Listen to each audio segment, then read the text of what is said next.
it's really design and this game is called Match Game.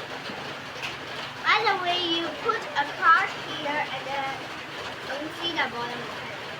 And then you see something, you guess the answer. After that, you get this and then you put down to the end. And then if you can put it down, that means you have the correct answer. This is how to play with it. So, if you play the game, you will grow more IQ because it is an IQ game. You have to actually look at the picture and then they give you questions. You have to choose one answer. So you can only play over 3 years old. 9 years old. 3 years old. 3 years old. So the game is a match game.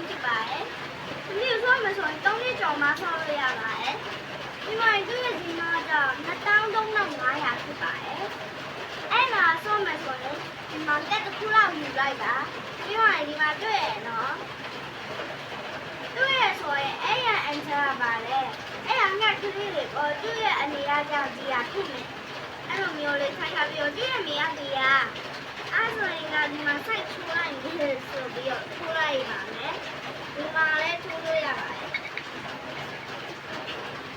တိုက်ထိုးလို့ရတယ်။တခြားဟာတွေကနေကိုလေးကပေါက်နေဆိုတော့မရပါဘူး။ရတယ်ဘာမှမဖြစ်ကြဘူး။ခေါ်ရ answer ဆိုရတယ်။ခေါ်ရ answer လေးမှာဆိုဒီလိုမျိုးလေးပြထားတယ်။အဲဒီမှာ answer မှာဆိုဒီလိုမျိုးဟာလေးပြထားပါတယ်။စကယ်လေးတွေပေါ့။